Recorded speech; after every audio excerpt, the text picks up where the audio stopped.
Regular meeting of City Council for Monday, November 4th, 2024 to order. The City of Dawson Creek acknowledges that we are privileged to live and work on Treaty 8 territory and the traditional home of the Cree, Danase, Saulteaux, Siksika, and Slavey First Nations. We value the Metis peoples that live and gather here. We commit to upholding the respectful relationship these nations have built with the land, and we acknowledge our responsibility to carry that forward today and into the future. First order of business is 2 delegations. 2.1, we have John Vetter and Art Seidel here with the South Peace District Crime Prevention Association in attendance regarding the proclamation to declare November 1st to 7th, 2024 as Crime Prevention Week in Dawson Creek. So welcome, John and Art. You guys can come up if you'd like, and I'll read out the proclamation.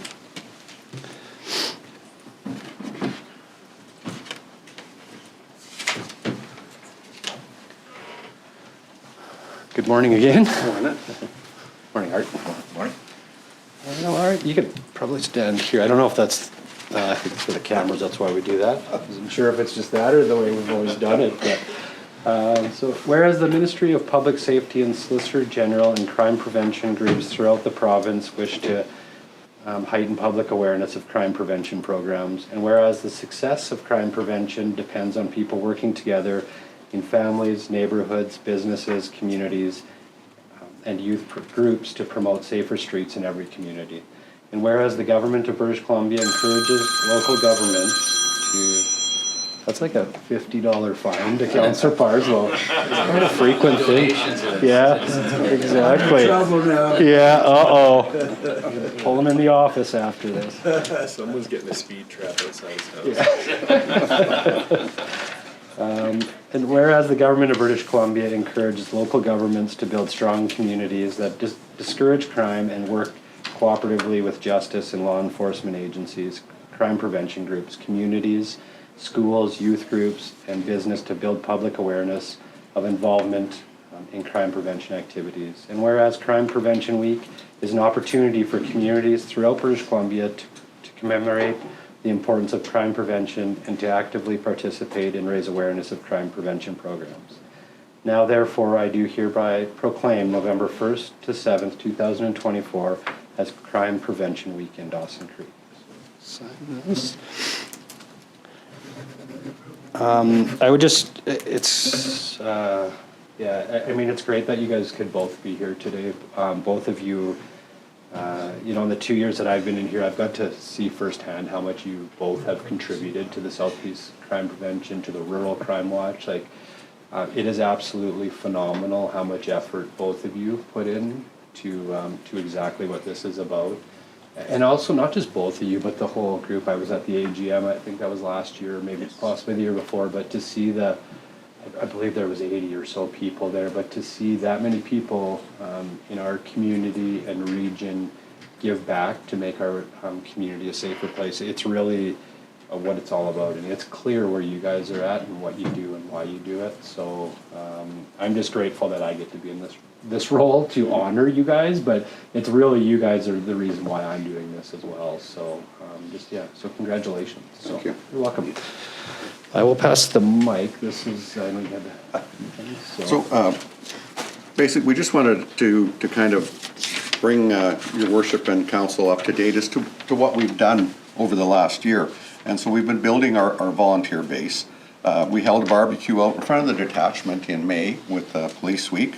We've worked with ICBC, and we've had their road safety community coordinator up here providing training sessions on both the Speed Watch and Spot the Target programs. We've attended both the Dawson Creek and Cascatna Fall Fairs. We've set up Speed Watch at 4 of the elementary schools out here. We've also presented to the Frank Ross and the Tremblay PAC groups on the Speed Watch programs. We've been recognized by the 529 Garage group as an organization to provide bicycle registrations in our area. We had a successful golf tournament to raise funds to enhance the Crime Stoppers program in the South Peace and also fund our programs. We've just signed a lease agreement with the Chamber of Commerce to establish an office for our association in their building. We worked just recently with the Kiwanis Club at their Halloween in Pioneer Village, and while we're out there, we promoted pedestrian safety awareness, handing out reflectors at that function. And we'll be at the mall right till Thursday, promoting our programs and answering questions on what we do. And so I brought everybody a little gift, so I'll leave a bunch of these for you, Your Worship. So these are the eagle feather reflectors that ICBC gives out. It gets dark a lot quicker, and you have these on your jackets, backpacks, whatever, and that way the vehicles know that you're out there walking around. Perfect. Well, thank you. We can see you brought lots, so we can put a whole bunch on Councillor Parslow's back. So. Perfect. Well, thank you guys very much. Just a quick picture for our website. Yeah, you bet. And I think Melissa is going to get one too.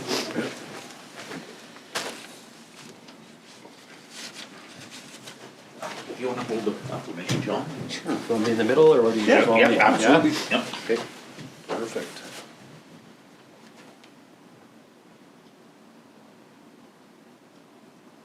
Perfect. Thank you very much. Thank you. Yeah, you bet. Thank you very much. Yeah, you bet. Appreciate Thanks, Art. And if you want Melissa to send you that picture from your guys' website, okay, I'll let her know. So, Okay. yeah, thank you very much. Have a great day. Do I dare just give these all to you? Yep.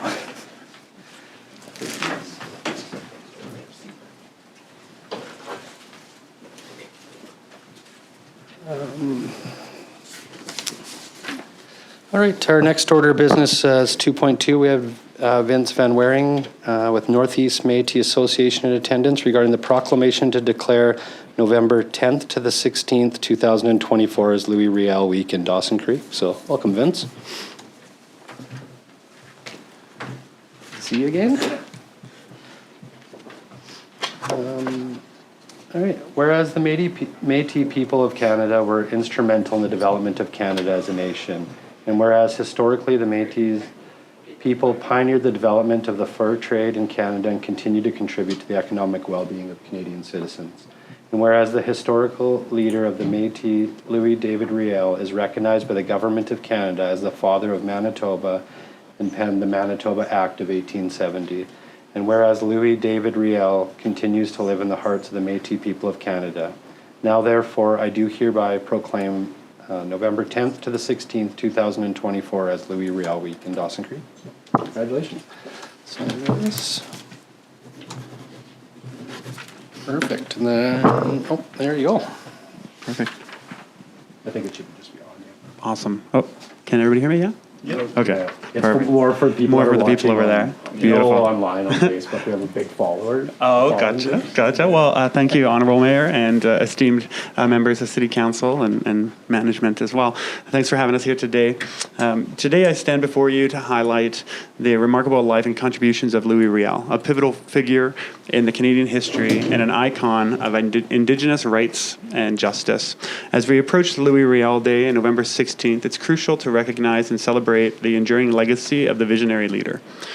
So in the early life and background of Louis Riel, he was born October 22nd, 1844 in the Red River Settlement, now Winnipeg, Manitoba. From a young age, he displayed exceptional leadership skills and a deep connection to the Métis heritage. Riel's upbringing in multicultural and diverse community shaped his vision for a more inclusive and just society. Not only was Riel a political activist, but he was also a poet, a scholar, and a writer. He wrote books and poems in both French and English, showcasing his intelligence and love for the arts in addition to his political beliefs. As a father of Manitoba, Louis Riel stood out for his passion, his sense of social justice, and his defense of Métis rights. Riel had a vision of what Métis Nation could be, and by setting the stage for Manitoba's entry into Confederation, made the Métis people more determined to keep it alive. Riel emerged as a prominent figure during the Red River Resistance in 1869 and 1870, where he fearlessly advocated for the rights of the Métis people. Through his leadership and negotiation skills, Riel played a crucial role in the establishment of the province of Manitoba, ensuring the Métis land rights and cultural recognition at that time.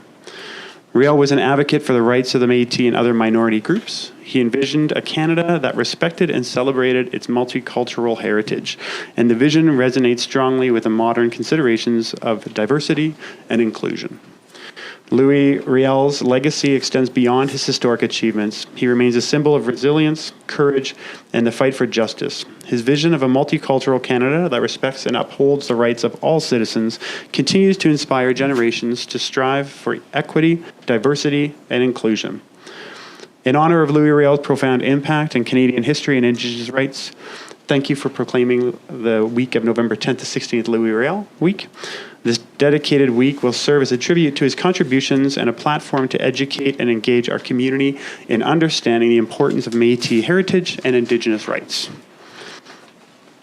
As we reflect on the extraordinary life of Louis Riel, let us remember the values of justice, equality, and cultural diversity that he has championed. By commemorating Louis Riel Week, we honor his endured legacy and commitment ourselves to building a more inclusive and equitable society for all. On behalf of the local Métis community, the Northeast Métis Association expresses gratitude to the City of Dawson Creek, councillors, mayor, and for proclaiming the week of Louis Riel, November 16th to 10th to 16th. So thank you. Thanks, Vince. I think it's an absolute honor to be here to make this proclamation, and you touched on so many huge things in there, right? Like the diversity in our population, inclusivity and equity. Like it's just, we're all in this together, right? So it's just about how do we work together and share this journey. So Yeah, and education, great. Thank you. yeah, so it's an honor. So thank you very much. So thanks for coming in. I'll get a picture and I'll set that down. Also, too, I remember last year they had a Louis Riel Days at the Métis Association downtown. Do you know when that is? Yeah, November 16th is a Saturday, so we'll do Louis Riel Day down at the office. Everybody's welcome. November 15th? Okay. 15th is a Saturday, right? No, the 16th is Saturday.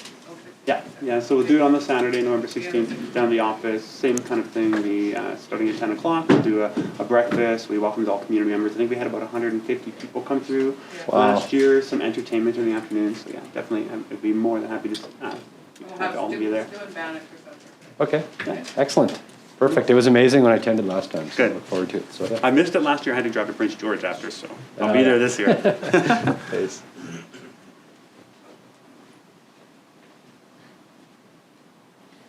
You can come up and take a picture if you want to, or if you need. I got it. You got it? Okay. You got it. Perfect. Awesome. Thank you Thanks, again. Vince. Safe travels home. This is yours, Vince.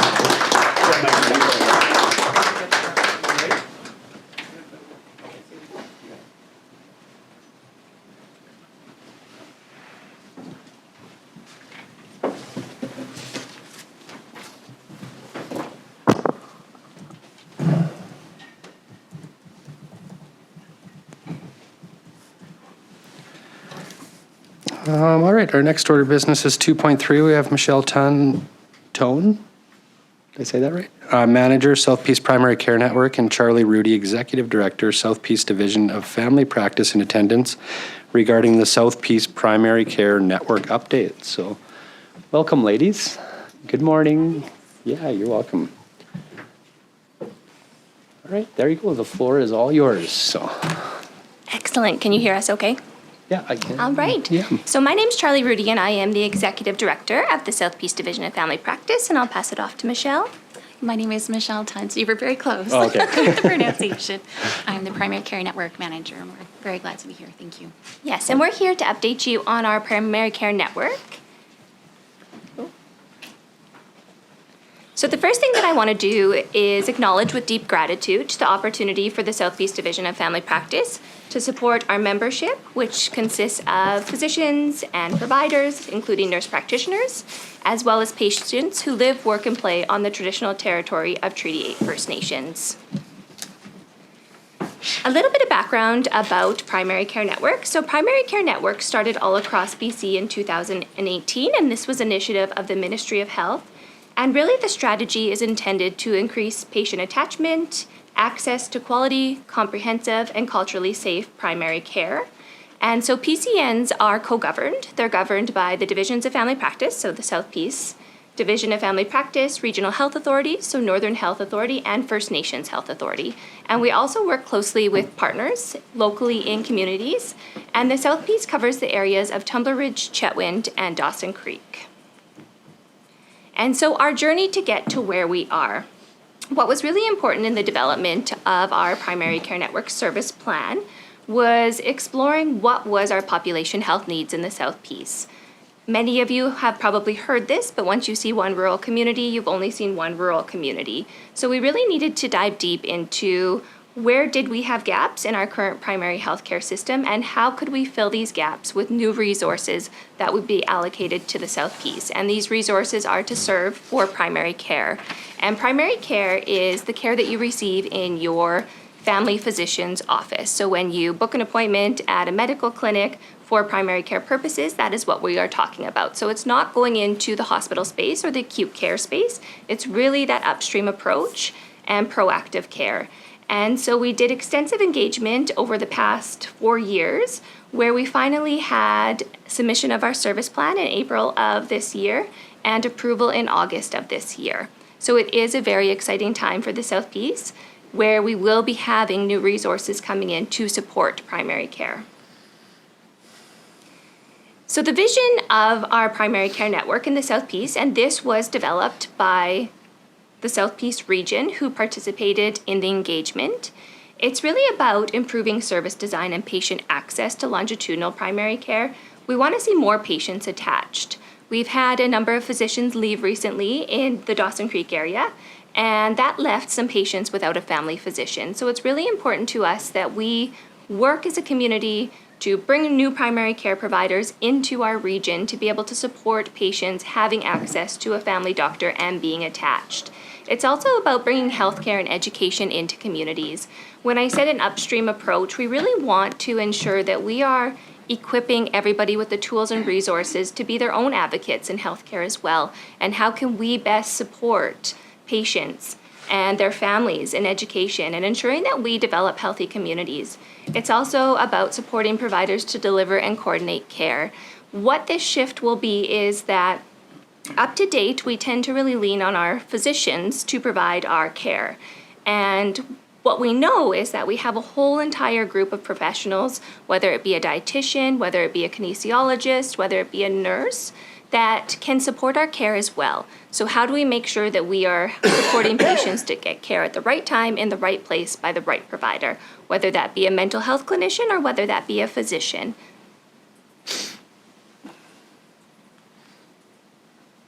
So with the primary care network, guiding principles have been developed, and these principles have been developed by the Ministry of Health. So clear across all of BC, this is what we are trying to achieve.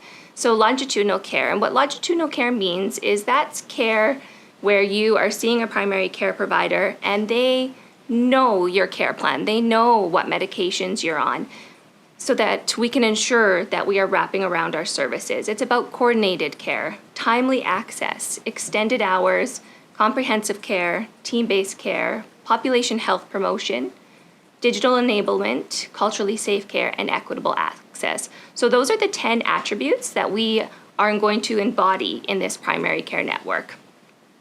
There were some guiding principles as well that were developed by our communities, and that's really recognizing that we are all Treaty 8 people living in the South Peace, and that everyone in the region deserves to be able to access the best care available in a culturally safe way.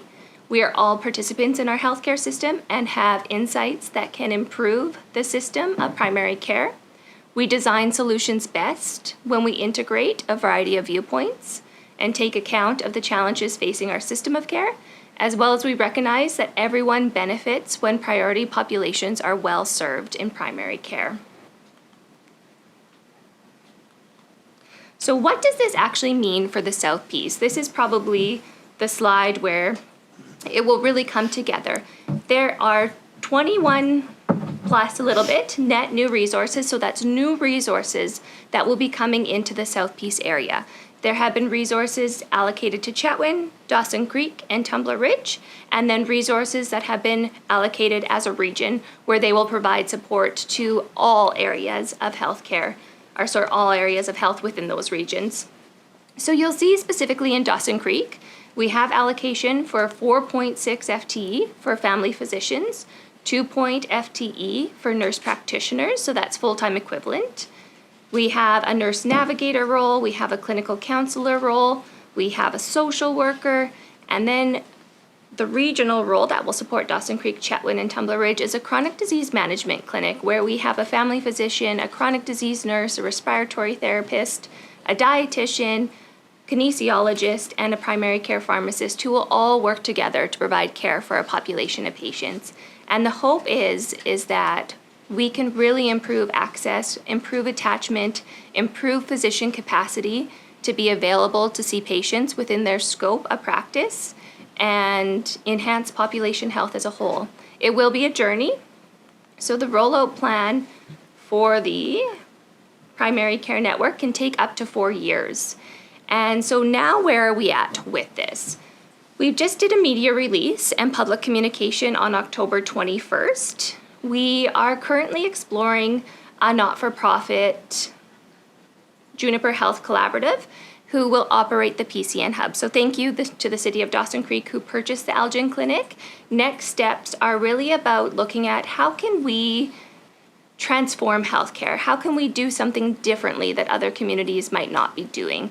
And so the intent of Juniper is to help physicians who might not want to run a business land in a clinic where they can be physicians and not be business owners. So it is in the very early stages. We just have our board that has been put in place, and we have our first board meeting in the next week. So very exciting work. We hired our PCN manager who's sitting beside me, and I am so thankful to have her on board. Her job will really be about operationalizing the PCN.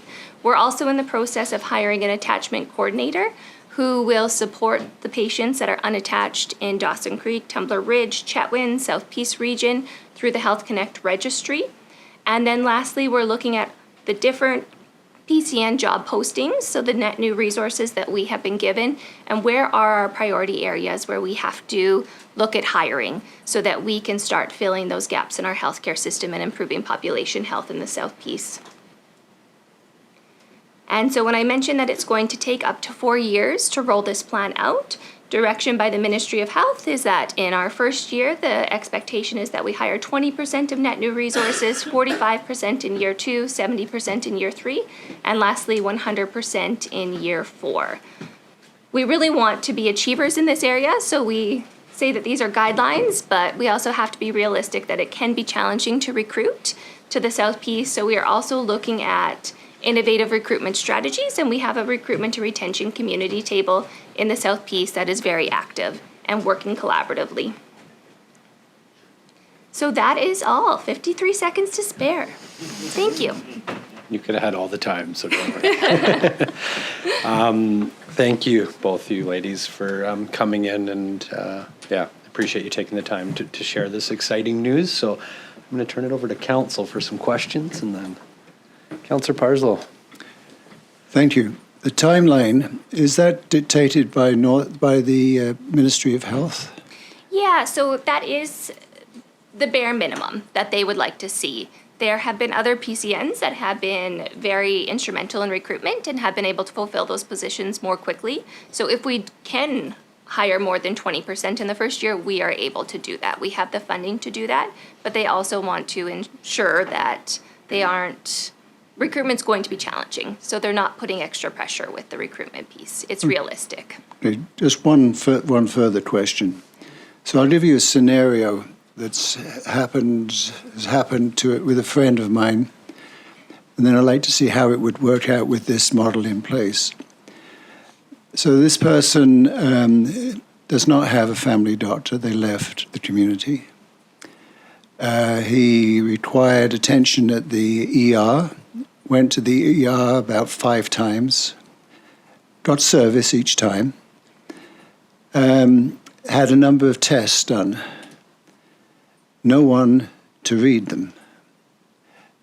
So in that situation, am I right in assuming that the nurse navigator would be someone to contact who would then make sure that there's a doctor to read and report back to the patient? Is that my correct understanding? Absolutely, and that is a great example. So what we've just been talking about, and I'm just going to tell you in advance that this is a vision that we have. It's not on the ground yet, but it's something that we really want to do. It's something like a stabilization clinic or a chronic disease management clinic where patients come to the emergency room. We know that they're unattached and they do require care.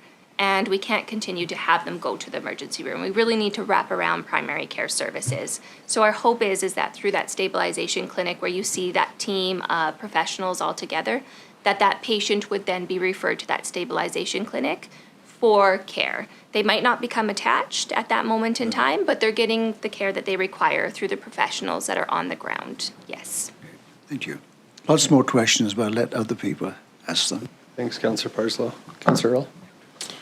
Thank you, Your Worship, and thank you both for coming today. This is exciting news for us. We've been awaiting word on this for some time, so it's great for you to come in. One or two things, I guess.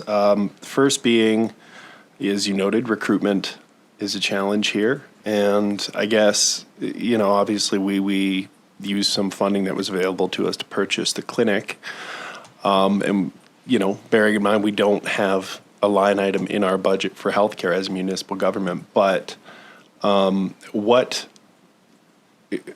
role, I guess, or what support do you see us providing as we move forward to help those recruitment numbers go from being a line item in a budget on a spreadsheet to an actual person that's in the community providing service?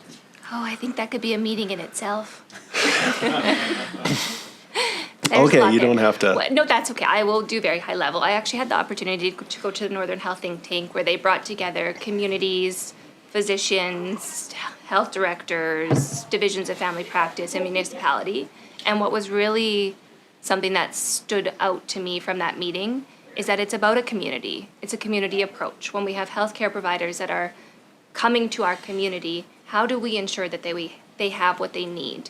And something that also stood out for me is physicians or specialists coming to our community, they hit the ground and they start work. They are good. It's about the family. How do we make sure that we support the family to be integrated into our community and to ensure that they are happy here as well? So there was a lot. I think that as a community, when it comes to recruitment, we can really sit down and think about how can we do this together and how can we do it well. And there has been opportunity. Mayor Dauber has come with us to Rotary, where we're looking at a buddy system to support that integration piece. But I think that we need to recognize that recruitment comes from a community. It doesn't come from one organization. Thank you. And I guess second part of that question, kind of in the same vein, is how are we communicating this to the public? Because, and it's not necessarily you guys, but when people think of healthcare, they think of a big, bureaucratic, opaque, impenetrable system that they just kind of throw themselves at the mercy at and hope for the best, unfortunately, at times. Yeah. And we've seen, the importance of trying to set a positive tone and demonstrate, and not succumb to that kind of catastrophizing that unfortunately has become prevalent on social media and all that. So if for, the 20 people that might be watching at home on Facebook, what talking points would you provide us with as city councilors so we can be advocates for what you're doing? Yeah, I think there's a lot to do. When people hear the word primary care networks, they might not necessarily know what that means or what that feels. So there's a lot of change management that we need to do in this space. I think the biggest thing is recognition that primary care is changing. The landscape of primary care is changing. And we have very dedicated individuals working on this. We have physician champions in our community that are living and breathing this every day and investing so much time and energy. And we have a lot of work to do on our end. So with the approval of this and being able to communicate it now publicly, we have plans to do engagement, communication, and change management. Because, for example, Chickadee, the maternity clinic, is an example of a primary care clinic and how we're going to try and do that over and over again and replicate that model. And it took time for patients to be able to change the way that they were receiving care. And so we know that it's going to be a journey, but we are dedicated to helping and being a part of this process. And do you have anything to add, Michelle? On a more granular level, I was going to say it's just about planting those seeds, having those conversations. So everyone here is very community orientated. Have those open discussions. If there's any questions, reach out to us. We're happy to do smaller engagements, larger engagements, over the coming months and just break down those barriers, because I think we know that sometimes it does take courage to come through to receive medical care, come through those hospital doors. So we want to break those stereotypes down and just be able to have those genuine conversations. Cool. Thank you. Thank you, Councillor Riel. I think too, like just being part of this and been through a few presentations, I know Dr. Duplessis and Dr. Helm talked about, maybe I misunderstood this, but that it's an easy way to explain it is that it's a team-based care facility. So it's, you might not see the same doctor or professional each time you go in there, but it's, the ultimate goal is to have a facility where there's going to be somebody that has your records and is able to help. So is that accurate? It is accurate. The goal is, I mean, across all of BC, we are trying to get a coordinated way for our systems to talk to each other. And so we know that when we place care in one clinic where we have a shared system, that really supports that coordination of care and that team-based care. Yeah. Okay. Thank you. Other questions? Councillor Parslow, you said you had a couple more? Yes. Just got to turn your mic on. So am I correct in thinking that the remuneration for doctors here would be on a sort of a salary basis rather than the traditional fee for service? Because I understand that many new doctors, young doctors, want to have quality life as well. Yeah. So what's the situation here? Is it uniform, or are you going to have a patchwork? Yeah, I don't think it's going to be uniform. We know that there are different funding models. There's 3 different funding models: APP, LFP, and fee-for-service, and it's really up to the physician to determine what's the best fit for them. So they do have opportunity, and I think we don't want to tell them what they need. I think we want them to tell us what they need and what will make them happy to work in our community. Right. No, that's all I wanted to ask you. Thanks, Councillor Parslow. Other questions? I just want to thank you for coming in. I also want to thank the division for this vision, because as easy as it is for us to take credit and you to thank us, it's nothing to do with us. It was you guys that came to us with a vision in it for our community to help in a way that you believe will give our community better health care, and we were sold on that. So we are behind you, and we believe in what you're doing, and being part of some of this in the last 6 months. I know Councillor Sudnick can probably speak more to it. There's been involved in this more, but just to see the changes that have happened in a positive way since I've been able to see it and see what's happening, it truly is phenomenal. Like, it is, it's a community. Dawson Creek is an unbelievable community, and this just speaks to everybody too. This isn't about Dawson Creek. This is about the South Peace region, and this is about all of us as a whole. How do we make it better? So we're all honored to sit here to be part of our community and help push things forward, but more so we're honored to be part of it with you and your team. Like, it really is inspirational to hear and to see this come to life.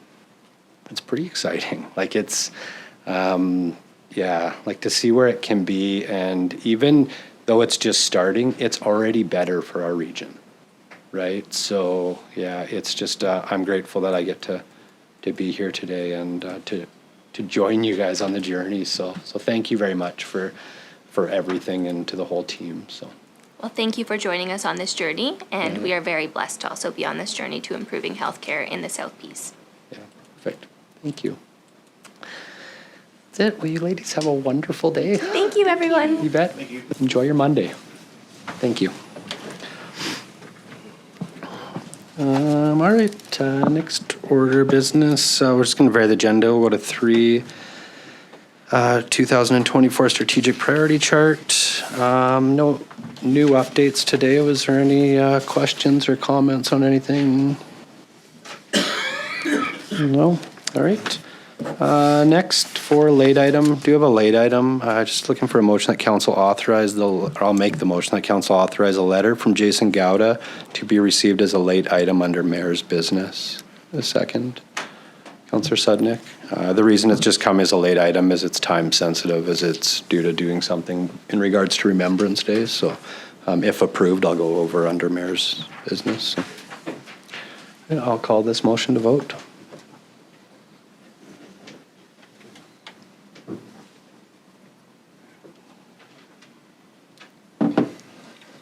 Vote is closed. That's carried. Thank you.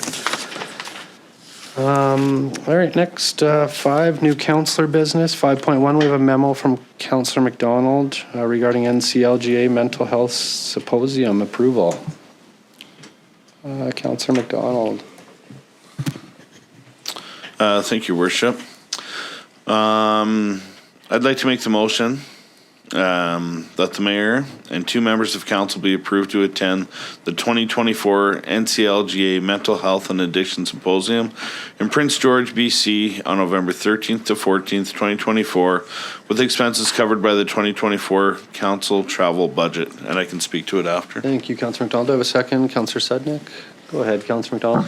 Thank you, Worship. So on November 13th and 14th, 2024, the NCLGA, the North Central Local Government Association, will be holding the 2024 Mental Health and Addiction Symposium in Prince George.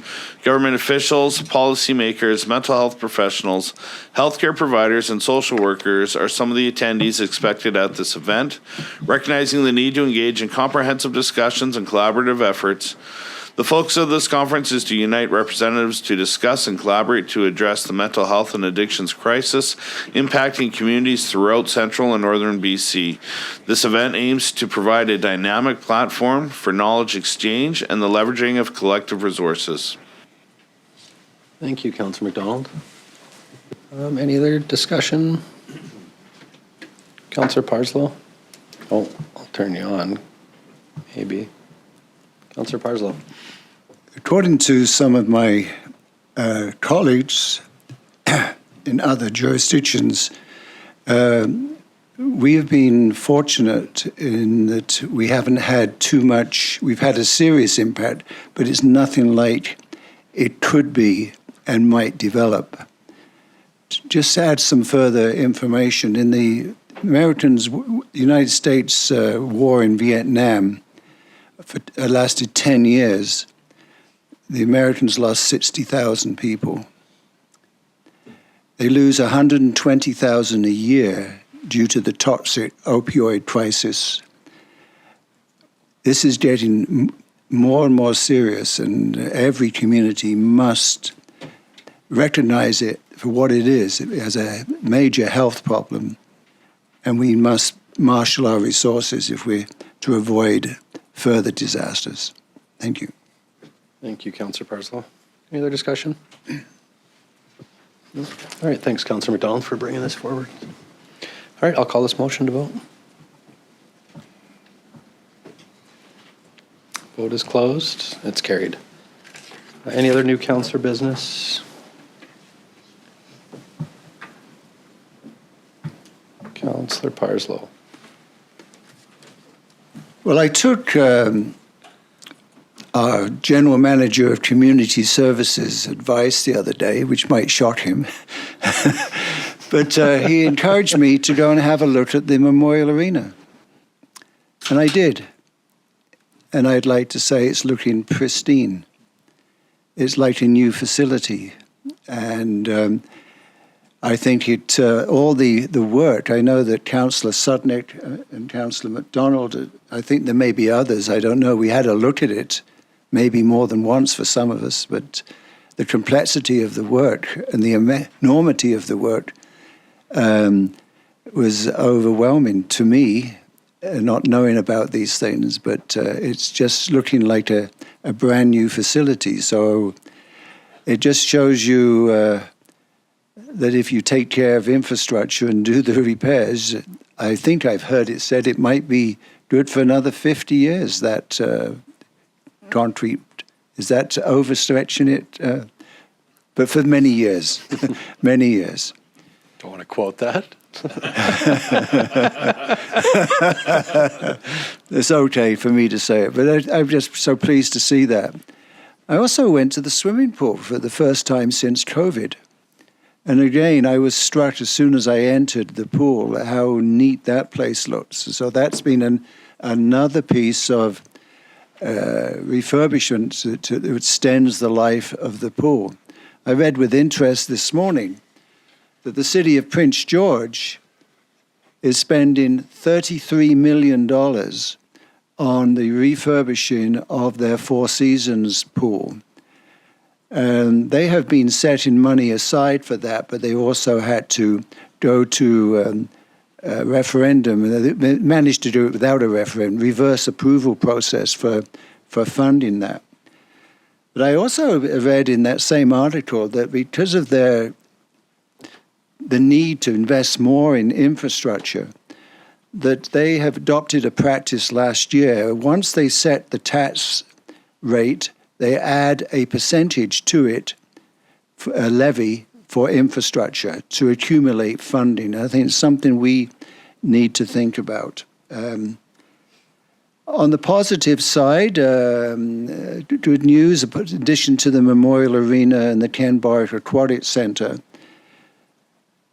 a member of the public shared with me something that they observed this weekend, or it might have been Friday, with the, let's call it the encampment at the provincial building. A young man was cleaning that area up, and somebody approached them and came back with a trailer for them to put the garbage in. This person went over to see what was going on, and a businessman arrived and said, listen, anytime you need help in cleaning up, I'll bring my equipment, because this person, it was in the waste disposal business. And so I was just touched by that, you hear so much angst. Here's people being positive, being proactive, and assisting somebody within that community who cannot rent in this town. He's refused, no one's accepting him. He has a criminal record, something he did when he was a young person. And he just cannot get anybody to rent for him, and he's trying to change his life.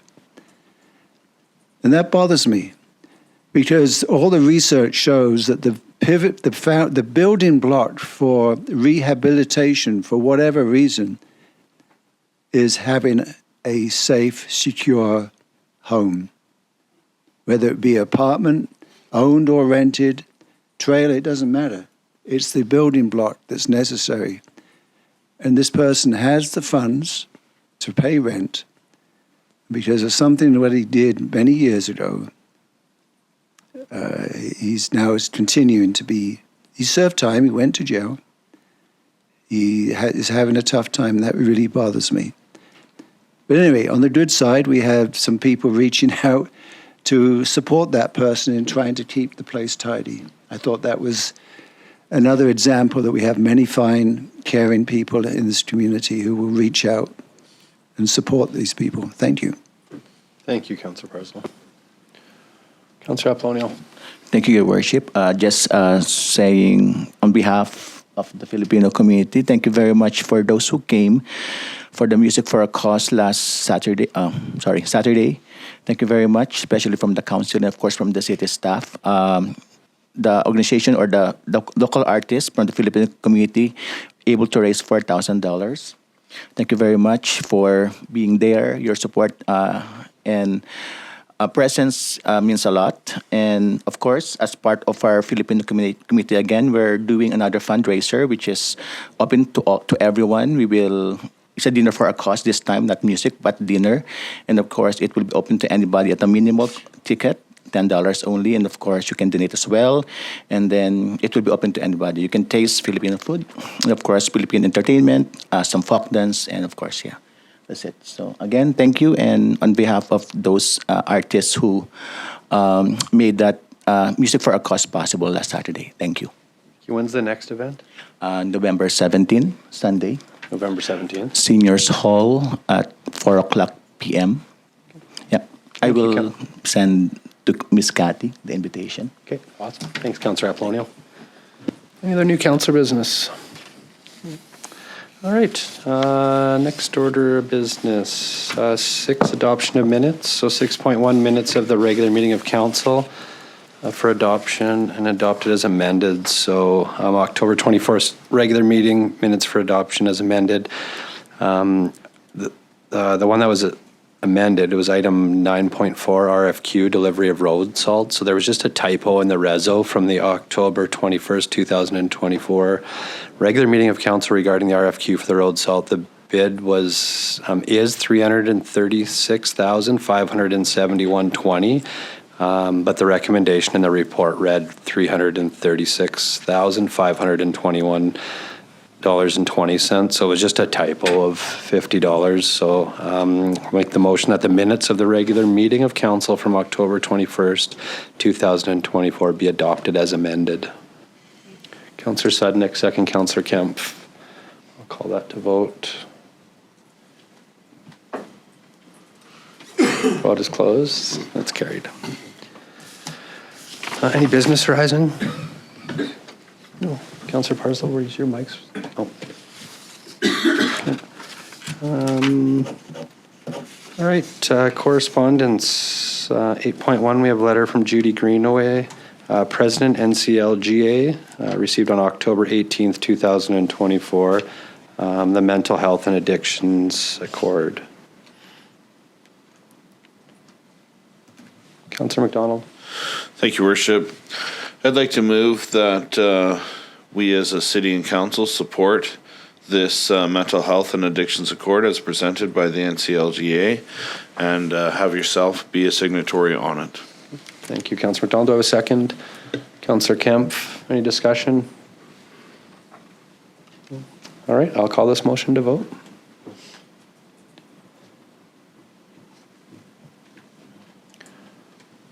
Vote is closed. It's carried. Next, reports. We got 9.1, report number 24-119 from the Deputy Corporate Officer regarding Dawson Creek Library Board Appointment 2024. Just before this gets read out, it is referring to it being having an alternate on the library board with Councillor Apollonio. So is there somebody that would like to be that alternate before they read it out? Okay, Councillor Riel. Thank you, Worship. I'll move the recommendation that report number 24-119 from the Deputy Corporate Officer regarding Dawson Creek Municipal Library Board appointments be received. Further, that Betty Good, Jennifer Combrays, and Sally Shields, resident of the City of Dawson Creek, each be reappointed for 2-year terms expiring on November 30, 2026. Further, that Heather Kohler and Valerie Coe, also city residents, each be appointed for a 1-year term expiring on November 30, 2025. The option to be reappointed for a 2-year term. And finally, that Councillor Apollonio and an alternate, Councillor Jeremy Earl, be appointed for a 1-year term ending November 30th, 2025. Thank you, Councillor Earl. Second, Councillor Sudnick. Any discussion? All right, I'll call this motion to vote.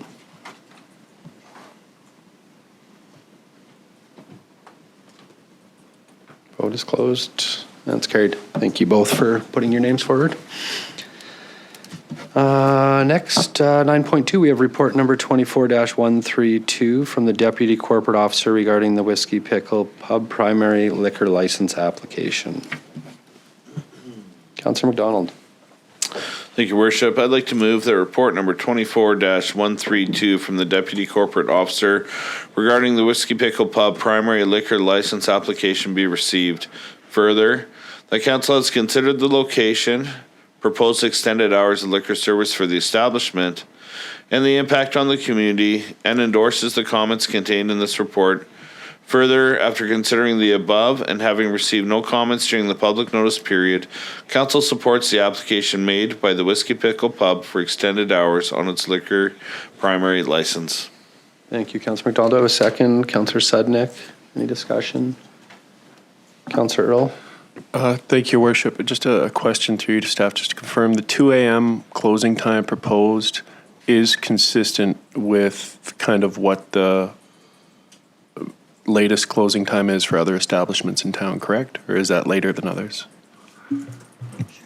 It's through your worship, I believe so, but Yeah, well, It's pretty I'm of an age where I know nothing good happens after midnight, Kevin, but too old, too wise, seen too much. But I just want to confirm, I know we had, I know we had a similar question some years ago from the petitioner at the time was declined because they were looking for a closing time that was way outside of the norm for establishments, like 4 a.m. But I wanted to see if this was comparable to what other establishments are. Yeah, through your worship, I believe so. I'm not Okay. aware of any extended hours in the community anymore. I do remember that application, so I believe 2 is kind of the 2 o'clock is standard. kind of the benchmark But I'm with we've you. set. I don't have Okay. any personal experience. No, I just want to make sure we're being consistent. Yeah, I think Thank it's you. pretty standard for wearing my other hat for food primary licenses and liquor primary 2 a.m. is very standard in the industry. So, and what's been accepted here. Thank you. Okay, thank you. Just before I call this motion, I just want to thank Janice for her efforts in this, putting this forward too. There was some of this that came earlier to us and we got a little lost in email. There was a lot that went on, but Janice went above and beyond to make this happen in a timely manner. So thank you, Janice. And that's not just from me, that's from the individual that this is dealing with. So they are very grateful. So thank you. I will call this motion to vote.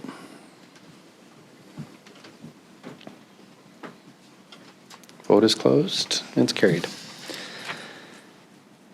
Next, we have 9.3, report number 24-134 from the Financial Service Manager regarding receivables report, September 30th, 2024. Councillor Sudnick. Thank you, Your Worship. I'll move the recommendation report number 24-134 from the Financial Services Manager regarding receivables report, September 30th, 2024, be received for information. Thank you, Councillor Sudnick. Do I have a second? Councillor MacDonald, any discussion on receiving for information? No? All right, I'll call this motion to vote. Vote is closed. It's carried. All right, 9.4, we have report number 24-135 from the Chief Financial Officer regarding actual to budget variance report for period ending September 30th, 2024. Councillor Sudnick.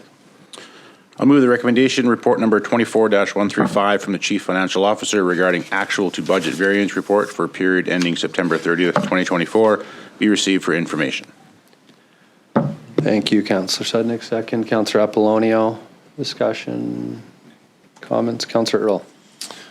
Thank you, Your Worship, and thank you to staff for the report. It's nice to see the update. I guess some of the good news stuff, obviously seeing the tourism revenue being up is kudos to them and that department for their work. One thing I guess I have a question around, and I was hoping give me some staff could provide some insight, is with respect to the revenues for water and sewer, specifically if they're trending to be over budget for revenues. Now I'm in the understanding that is a self-liquidate, like we it's kind of a break-even initiative in addition to the, a portion of it is allowable for capital, or we set aside a portion for capital through infrastructure charges. But the actual rate we charge is essentially intended to cover the cost of providing that service, correct? So in those years where we might see the revenues equate to above the budget for operations from that, I assume, we can transfer some of it into capital, but when do we revise that? Is there a point where we say, okay, what we're charging is more than covering the cost and we need to revise it downwards, or how's that work?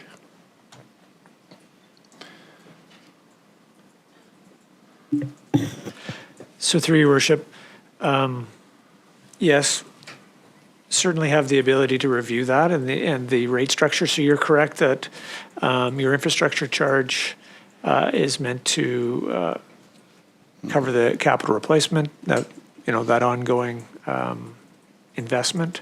The variable rate is meant to pay for the operation of the utility from a day-to-day.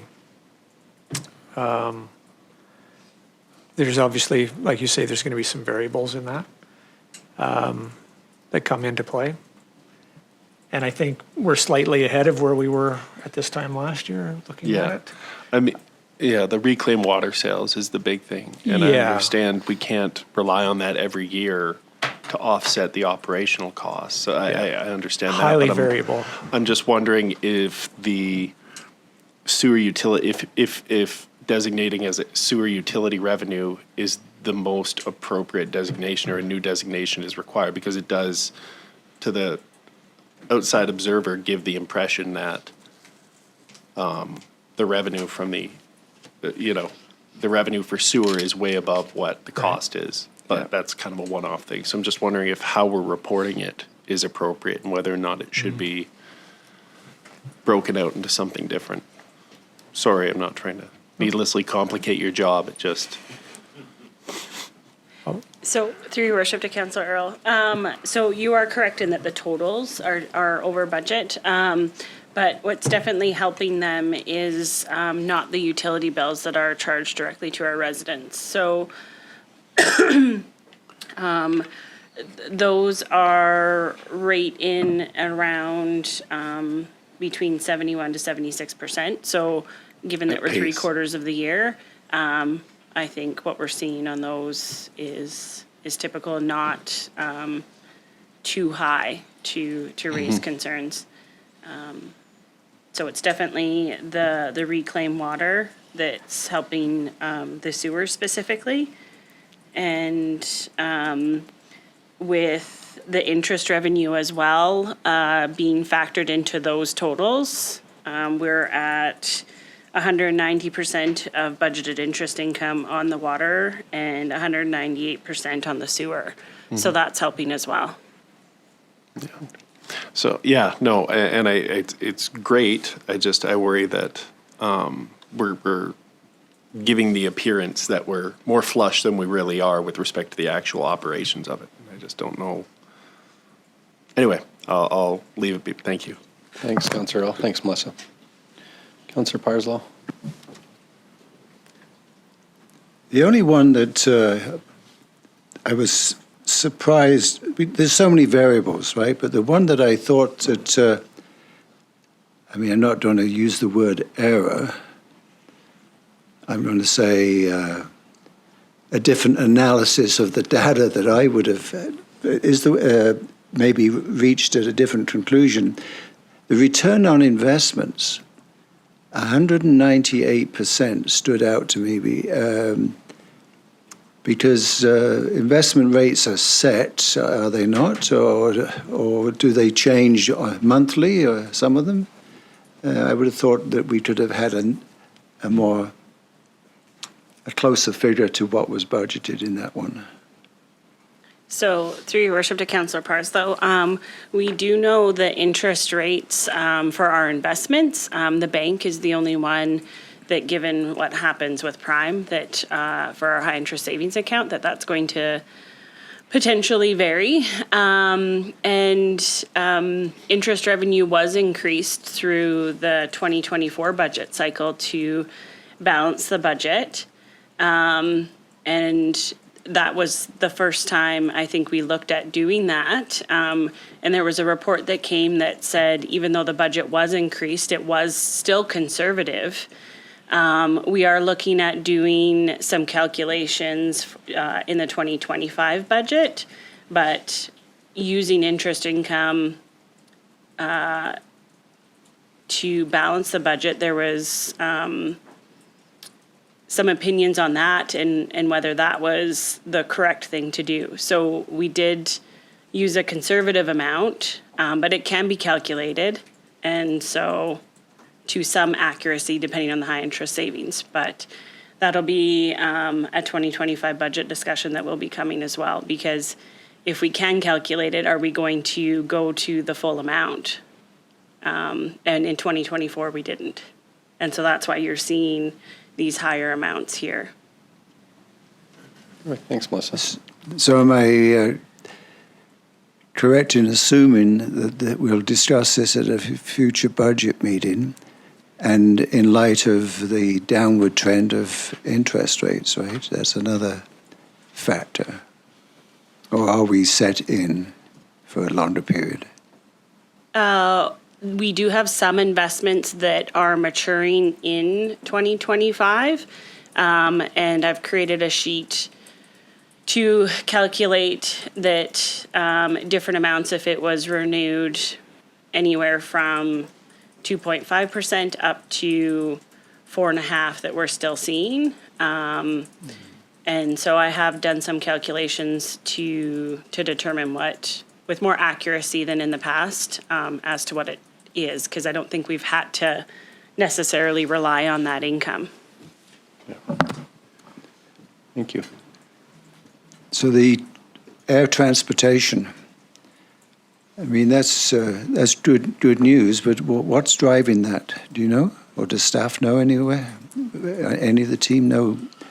Are there more flights coming in, or is it a change of practice by one of the companies that fly in?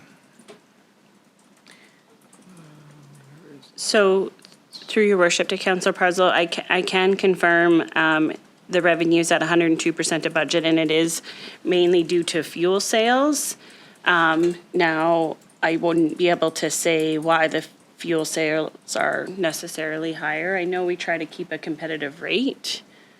I think that's one thing. I think a little bit too, you can correct me if I'm wrong, Kevin, is from the emergency response that we had this summer. I think that was a increase in fuel too. I know they were fueling up there constantly, so I think I don't know if that contributes. It's got to make up some of it, but yeah.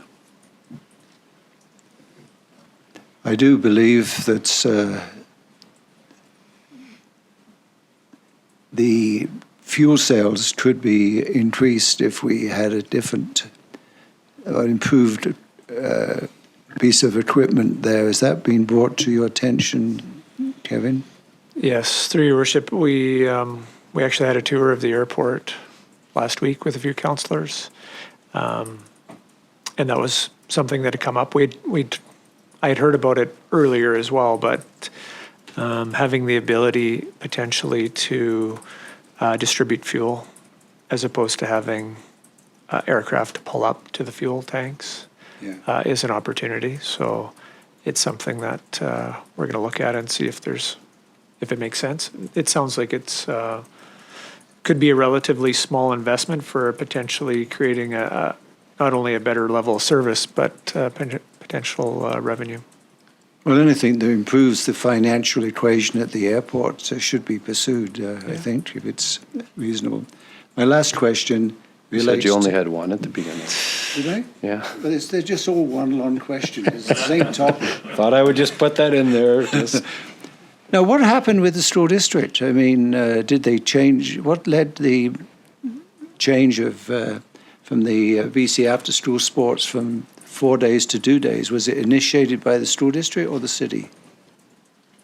So through your worship to Councillor Parslow, it has always been 2 days, and so there was a plan to try to increase it to 4, and so it was budgeted based on 4. Our current staff are doing the work, so we didn't budget for additional staff, but the 4 days a week never came to fruition. So I can confirm it never was at 4 in the past. I'm not sure. I don't know why it didn't come to be, but it's not a change. It just remained at 2. You complete, Councillor Parslow? I'll shut up. You don't have to. You can keep going. No. Okay. Councillor MacDonald? Thank you, Worship, through you. Wonderful success with our water reclamation. Ongoing drought. Nice to see industry is using it as much as they are. We discussed before about possibly expanding the water reclamation fill station to multiple stations. Did we pursue that? Is that dead in the water, or are we moving forward? Through your worship, I don't have an update on that at this moment. I can let me get some details of where that is. I know there were discussions. Obviously, we haven't moved forward on any construction. I do know that, but let me just see if there was where it's at. I can get you an update. Thank you. Thanks, Councillor MacDonald. I just had one, just thanks for the report, Melissa, but just one thing in here, I just wanted to bring up, this says the swimming, of course my screen was, the swimming pool fees are at 70% of budget and will increase over the next 3 months as city resumes pre-pandemic hours. Are we at full, like, I know we were down to 5 days a week and then 6 and then 7, so where are we at? That is the swimming pool, Ryan? To your worship, we are now 7 days a week. We were 7 days a week prior to the closure. Yeah. But we're back to 7 days a week. And we're also back to, I'm going to call it pre-pandemic, normal historical operations of earlier hours and later hours. So I think we're closing at 9 and we're open throughout the week, I think 6:30 for the early morning swimmer folk. Thanks. Excellent. Yeah. And just something to pass on, I know this is a different topic, but I just have heard a lot of good things in the community about the team at the swimming pool that I just figured I would pass on. It's I've been a few times now that I've heard that the team down there has been amazing, and even when I went through a tour actually down there too, it was just it was amazing to see how much they care. So yeah, so thank you. All right, any other discussion? No. All right, I'll call that motion to vote. Vote is closed and it's carried. Next, we have 9.5, report number 24-137 from the Parks, Arenas, and Aquatics Manager regarding a request for quotation for the 2024-31 janitorial services, RCMP, and telecom buildings.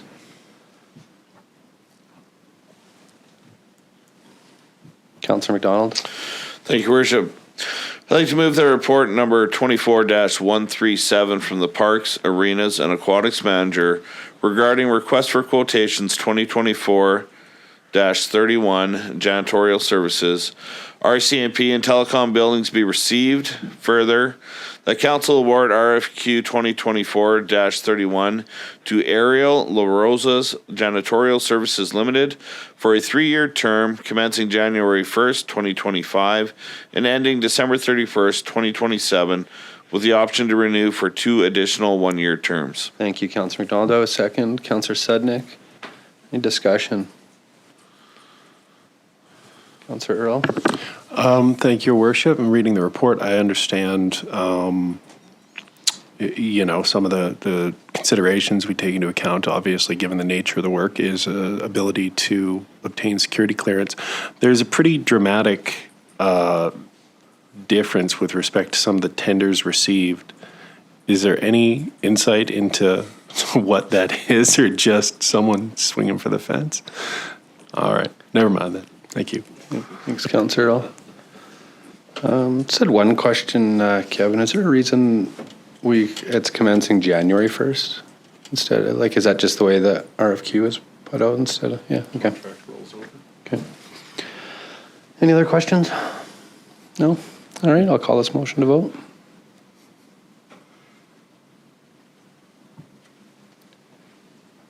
Vote is closed. It's carried. All right, we'll take a 10-minute break. Our next order of business was 10 bylaws. 10.1, we have report number 24-131 from the Chief Financial Officer regarding the 2024 to 2028 Financial Plan Amendment Bylaw number 4594, 2024. Councillor MacDonald. Thank you, Worship. I'd like to move the report number 24-131 from the Chief Financial Officer regarding 2024 to 2028 Financial Plan Amendment Bylaw, number 4594, 2024 be received. Further, that 2024 to 2028 Financial Plan Amendment Bylaw number 4594, 2024 be given first 3 readings. Thank you, Councillor MacDonald. Second, Councillor Apollonio. Discussion? No? Oh, Councillor Parslow. Refresh my memory about the airport tower. What's going on there?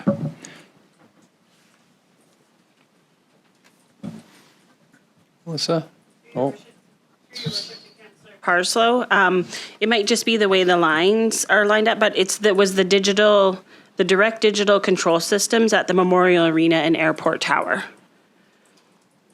And that report came. Yeah, I remember the Memorial Arena, but the Airport Tower, is that just nothing new happening at the Airport Tower, just Memorial Arena and the two are linked? It was the HVAC in the airport tower that we HVAC? approved. Okay. Yeah, there was HVAC planned within the budget, but it didn't include the DDC additions, and so that, the direct digital controls, and so that came as a requested addition.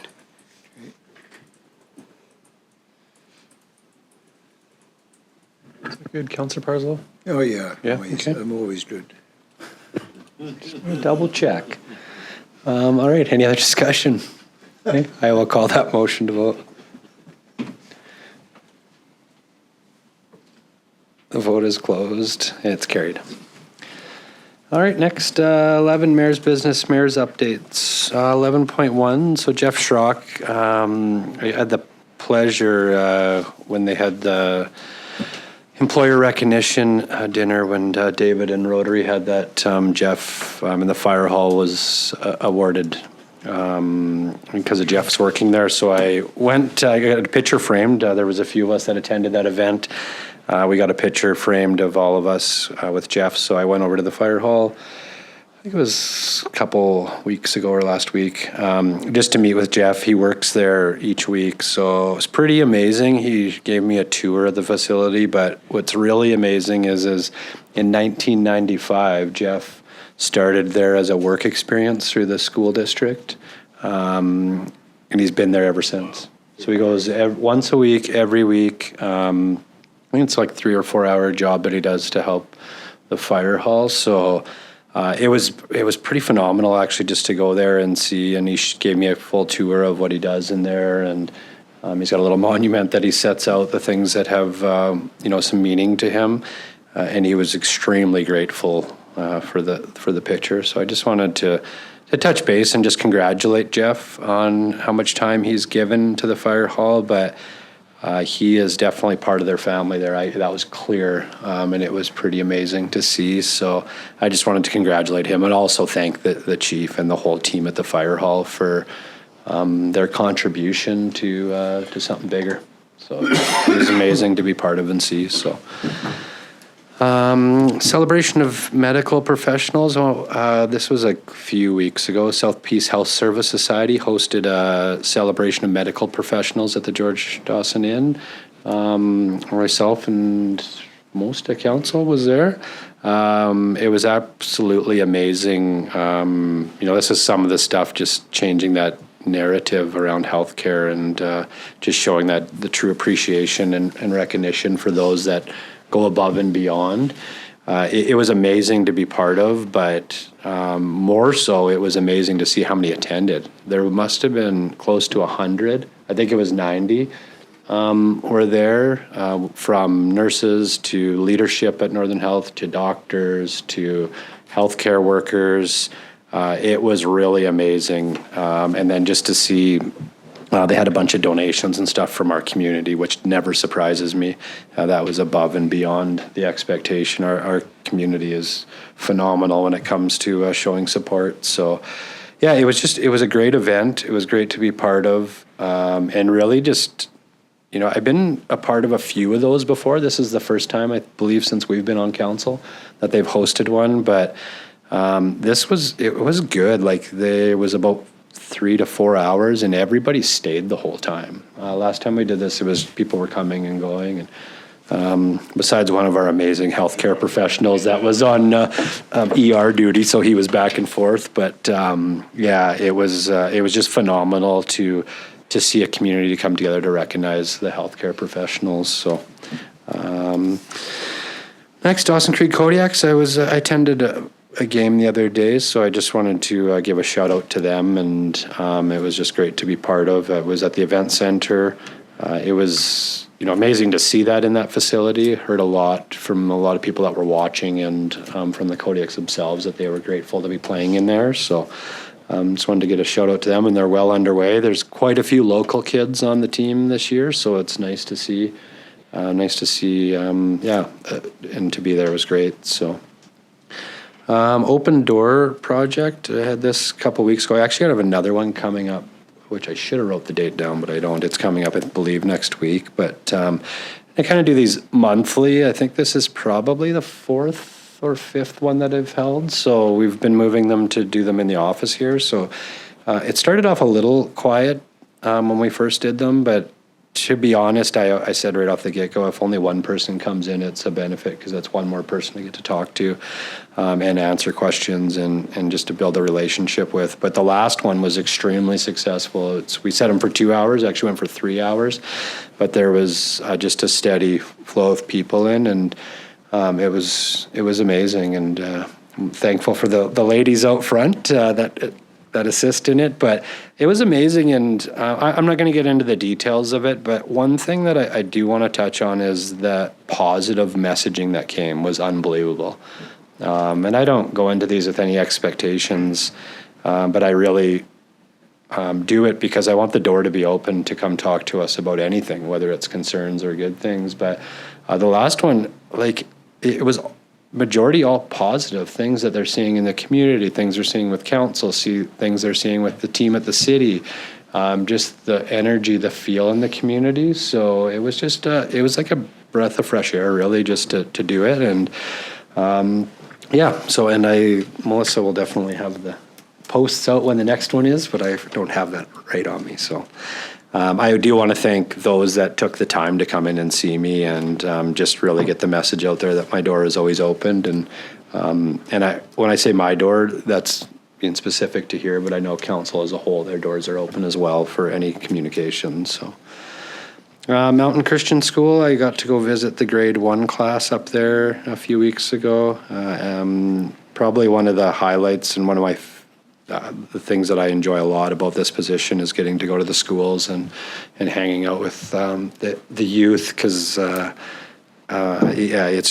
it's always inspirational to one, to be in there as a figure that they look up to in the community, but two, just to listen to them and communicate at their level. And it's just something I truly enjoy doing. So I just want to thank that class for allowing me up there. And it's crazy. I've been to 2 classes in the last few weeks, and both of them are doing fundraisers to help with kids that are more or less unfortunate through Christmas. And it just blew me away that at grade 1 and grade 4 was the other class that they're doing that stuff. Like, that is, it's something that, I believe that we could all make society a little bit better if we gave back and did a little bit more things. So to see it at a grade 1 and grade 4 class in 2 different schools, it was absolutely amazing. And I know there's a lot more than that, but it was just something that was brought up organically when we were talking. So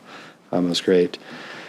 Juniper Connect, I just wanted to touch on that a little bit. We had Michelle and Charleigh this morning speak to this already, so I won't touch on it too much, but just that Juniper Connect is what the existing or the building that's known as the Elgin Clinic will be now known as. And that's part of the name, is the Juniper Connect PCN. And she said that they've started a nonprofit committee organization, which meets next week. So I just want to touch on that a little bit. I'm going to sit on the board as a liaison, not as a member, but just for now to help get things going and contribute where I can. So next, Dr. Eckner.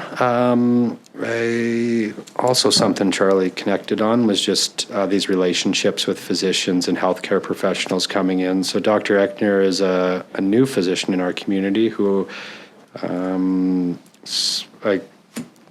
guess to go back a little bit, there's a retention and recruitment committee that Councillor Sudnick and myself sit on, and part of that is how do we connect those doctors to the community and to get to know what our community is about and really showcase that. So, and that's not our avenue, or wasn't our take on it. That was from the doctors and what they felt would benefit our community in showcasing it. So Dr. Eckner is one of the first ones that I got the honor to reach out to a couple months before he came to Dawson Creek. Myself and Charleigh and Cheryl and Tracy had a lot of communication with him back and forth, just helping him with the transition. He's a young doctor. Well, he's not a young doctor. He's young, but he's got 10 plus years experience as a doctor. But he's got a young family and he's moving here. So he's got a lot of, they're moving halfway across the world. So there's a lot of questions and a lot of things that he didn't know about Canada and how to do here. So we got the privilege to meet him in September and then build that relationship up over the next couple of months, and really just check in with them, see how they're doing, but answer a lot of little questions. Little for me because I'm here and I get to do this, but they're major for him and his family and his wife and kids. So got to help him out. But then it was amazing. He was here not last week, the week before. So he came for a couple of weeks just to kind of set up his place, and then he's traveling back home to get his family. But his first stop was to come in here and meet. I met myself and Kevin and the ladies out front, and it was crazy. I never thought in my lifetime I would build a relationship over the internet, but it's just more and more in today's world where you do that. And I felt like I knew so much about him, and he's the same. So it's been great. He came in here, we met him. He was, it was more than coming in to meet me or Kevin. It was just about that relationship. And he's said to me numerous times, he's not even here living here yet, and he already feels like part of the community. And that's what it's about. So just amazing. So I wanted to bring that up. Leaders table, Councillor MacDonald and myself attended leaders table. These have been quarterly, 3 to 4 times a year. So we had it was in Fort St. John, I'm going to say last week, but don't quote me on any of this because sometimes it's all blends in. But we traveled up. It was in Fort St. John. So it's basically a table of leaders from the whole Northeast region. So you have pretty much all municipalities, regional districts, First Nations, all pretty much everybody there. It was a large room. And it's a great event. It's just where we can talk about concerns that we're all facing, challenges, things that are good. There was a presentation from BC Forestry just on the wildfires and where they're at with that. So comments around that. And then Doig River First Nations did a presentation on some of their land things that are going forward. So this community will hear more about that at their level. It's not my avenue to talk about or ours to talk about. It's theirs. So just a great place to network and meet other like-minded, leaders, really, is what it is. It's leaders, so in the whole region. So it's great to be part of, and it's been a couple of years now, and it's definitely growing some momentum, and it's well attended. There was, I'll say 30 people there, but it could be higher than that, so. Community awards. I just want to touch on that. It's coming up this Thursday. I believe it's sold out. I did hear the other day that there was 2 tickets that opened up. I think there's 224 seats. Last year was 150, and it was a phenomenal event last year to showcase our community. It was. I'm extremely excited about this year. I think it's just. I'm grateful for this council that we all share that same vision. It's about community and showcasing the leaders in our community and all the individuals in our community that contribute to make Dawson Creek a better place, because it is a true celebration. And last year it was like pretty heartwarming to be up there handing out awards, but just to address all those that sat in that crowd last year. I'm looking forward to it again this year. So that's coming up this Thursday. True North Fitness, I'll just give a quick one on this. I don't want to take too much of their, or steal too much of their story, but they are moving. They've purchased the building across from Corleans at the traffic circle. So I just randomly stopped in there the other day and got a little tour from Jarrett, and I spoke with Ty. He wasn't there, but just about the facility, and I just want to touch on it. It's going to be huge for our community. It's pretty exciting what they've done in there. It's phenomenal. They should be open, I would think, in the next couple of months. But I just wanted to thank them. for their commitment to our community, and just, they're obviously showing a lot of faith and trust in the community, because it's a big investment that they're doing. So, thank you to them. And, and that's not going without saying a thank you to all that do that. But I just was in there, and it's looking exciting and great for the community. And then the South Peace Student Council, I was there again last week, or actually after the last council meeting, because we talked about sending that youth down for the youth legislation. So I did 5 youth interested in it. So it was amazing. So I believe one of them is going, but I don't have confirmation, so I'm not going to speak to that right now. But I know there was a big interest in it, and they're looking at it, looking more into it and what it means moving forward as well. So, any questions on any of those? No? All right. Yeah, Oh, Councillor Parslow. The departure of True North Fitness from their current locations going to leave a big hole downtown. Any ideas what their plans are? Or I presume they own that, did they? No, that building's owned by a organization outside. Yeah, it's a privately owned building. They leased it. So nothing. You don't know anything what's going to happen to it then? I've heard lots, but not really for me to speak to.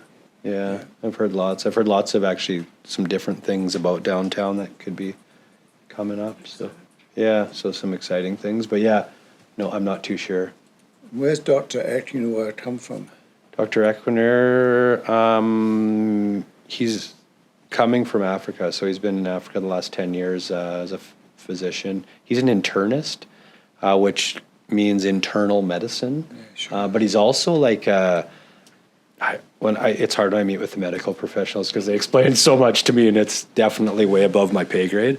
But he's a specialist in multiple things. So I think as far as lungs and internal medicine, like what we're getting in him is phenomenal. What he's going to bring to the community. It's been a while, I believe, since we've had an internalist on the team here. But yeah, he's going to be working out of the hospital, but also at the Nordley's clinic as well. So, and this is something I'm going to do with all the new doctors that are coming. I have a dinner with one of the doctors tomorrow as well, but I'm going to start reaching out to them. So, we've got to build a relationship with them. We've had a lot of new doctors this year, but this will be kind of the new approach. And yeah. Yeah, and he'll be starting, I mean, he's passed all the Canadian requisitions and stuff. It's just got to wait for some documents from the BC Doctors Association. So I think he'll be practicing sometime in November. Yeah. Any other questions? No? All right. Just when we were on break there, I got a message from the group that submitted the late item, just that with the weather changing, they're actually not going to be able to do what their plan was for this year. So they were thinking of something different for next year. So we don't need to deal with that right now. All right. Next, 12, Chief Administrative Officer Operational Updates. You, Kevin. Good morning. A couple of things was touched on earlier, but I wanted to just touch on it again. Is the Memorial Arena opening up? Pretty impressive what it looks like in there, as Councillor Parslow indicated, and I certainly heard this from a number of people that it does look and feel like a brand new arena. I wanted to shout out to all the staff who were really pushing hard near the end there. We had a lot of work, a lot of cleanup to get it to a point where we could open it up Friday, and we got there. There's a few small deficiencies, which is pretty typical on a project like that. So that'll be happening over the next coming days and weeks to tidy up and finish up. Big thanks to Ryan and Joe Modishaw for really pushing the contractors and everything to get done. I strongly believe that if we didn't have that persistence, that we may not have been opening up until Christmas. So Ryan and Joe spent an immense amount of time on this, working with the contractors and just making sure that they understood the importance of our deadline. So thanks to them. Water update. the latest information from the Kiskatna River, not much has changed, unfortunately, so hasn't really got any better. Our flows are pretty much mirroring where we were at this time last year. That is with the release from Bear Hole Lake that's been ongoing for a number of weeks now. Staff is going out to Bear Hole Lake later this week to check on things, just ensure that things are flowing as they should from the lake. We know that there is some things impeding the flows. Definitely a lot of beaver dams along the river. We're meeting with Ministry of Environment staff next week to discuss this topic. Beaver dams will be one of them, and just to see if there's anything we can and should do with those. We're hopeful that, as always, that we continue to get a little bit of moisture, and I know out in actually the watershed that they are seeing a little bit more than we are here in town, so that's positive. But the flows at the Farmington station, which is downstream from our intake, are at an all-time low. Hasn't been seen this low of flow since 1944, so it just speaks to where it's at. We're managing withdrawals from the river, just kind of to ensure that our reservoirs are remaining topped up, and but mindful of the flows coming in as well to manage that. So again, positive thinking, and we'll see where we go, and I'll update council when I have more information once we talk to the ministry. Staff met with the Child Care Task Force last Monday, just regarding, obviously, childcare, and just a bit of an update. It had been a while since they had met.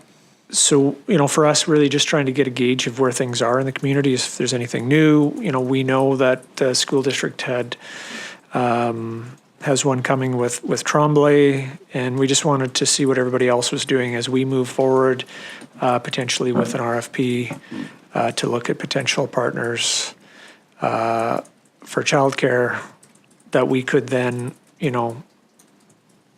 utilize if a grant opportunity comes along. So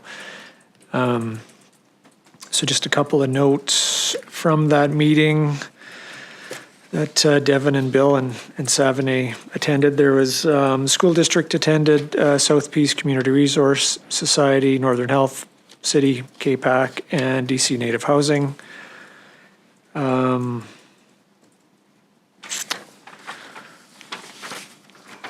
What do we know? The school district is 2 years into their new spaces since the grant approval, and I believe between Tremblay and Tumbler, 72 spots total. Melissa probably knows better than I, because it's something she was involved with before she left. But I think the big challenge there is that they're seeing some significant price escalations on their project. So I know the school district and the province are working together to work through that. It's just again that warning that we all know is out there is that just the inflationary pressures that we're seeing on projects right now are significant, and we need to be prepared for those as we move through our capital budget. I guess the short answer on the daycare, though, is that there isn't anything else coming in the short term other than what we know of the Tremblay addition. So, in those spaces. So, we will likely be moving forward with an RFP in the not too distant future, which will give council an opportunity to evaluate proposals that come in. It's non-committal, but really just looking for a partner that we could work with if we choose to take advantage of a grant. And other than that, the last thing to touch on is that we did an airport tour last week with myself and Stacy Kim from the airport, Councillor MacDonald, Apollonio, Earl, and Sudnick. And that was great. I think it's a great reminder, just actually how busy the airport is. We get over 300 medevacs throughout the year. We were there that day, and when we arrived, there was 2 charters on the tarmac, and then another private plane that had pulled up, and that was just in the, really the hour that we were there. So it was good, and I think it was informative, and so. Any questions? Thanks, Kevin. Councillor Riel? Thank you, Worship, and I guess through to staff. I had a first KPAC board meeting of the fall last week, and I relayed the information around the constraints around the childcare funding and whatnot, as they were one of the parties that had registered their interest. And they just asked if we had a timeline or a prospective timeline with respect to when they would expect to see an RFP. Mm-hmm. So, through your worship, I think we're pretty much there. We wanted to get through this task force meeting, see if there's any new information, if we needed to adjust. I would say we're probably, and I looked at Evan, like we're within weeks of being able to issue an RFP for that. Yeah, I think so. Yeah. Just kind of working through it. So, through your worship, the operator RFP, his proposal is it's unique. So there's definitely some examples out there, but me and our procurement are just working through some of the details because we want to make sure we get it right and don't cause any unnecessary liabilities for the city as we go forward. Thank you. Thanks, Councillor Riel. Councillor Parslow? Some topics seem like jelly to me. You prodded them and it's a bit mushy. And that's how I feel about daycare. Do you have any projected enrollment data, and what's the shortfall? I mean, is there some data around that's solid? I mean, when you build schools, you have projections for enrollment or your shortage of seats. Is there any data floating around that we can grab hold of, and we know what the needs are, how many class or facilities for how many? Is there anything? Through your worship, and the name of the actual plan escapes me at the moment. Child Care Action Plan, there you go. So that was done in the last 18 months or so, and that was presented to council, and that really was that indicated all those of where we're at, what we have for spaces, and what the projections were in the backlogs. So that's the most current document that we have. I mustn't have been at that meeting. I have no recollection of that. But can you show it? Did it for me? We can certainly, we'll dig that up. So you're working on, basically, well, that's a bit of a comfort to me. Yeah. You're working with some data that you have reasonable confidence in. Is that fair to say? Well, and I think the thing is that these operators are the ones that are driving it. They're the ones that will determine, based on the data, what their needs are. We're along for the ride if there is a grant opportunity as it needs to be owned by a municipality for them to qualify for the grant. So that's really where we get involved. Obviously, we'll have some input, but we're not the ones really determining whether there's 30 spaces or 100 spaces. That's, driven by the plan and also the operators in the proposal. That's fair enough. Thank you. Thanks, Councillor Parslow. Councillor Riel? Thank you, Worship. Just to, I guess, address or speak to Councillor Parslow's concerns with respect to what you would get as a projection, I guess, if you're School District 59 and it's a single entity or an umbrella with all the schools housed within that. The issue you're going to find where the element of ambiguity with the action plan would come in is you've got a bunch of disparate organizations, some of them for-profit, some of them non-profit, and they've all got waiting lists that they're comparing. The one issue is going to be how many parents have the same kid on each organization's waiting list.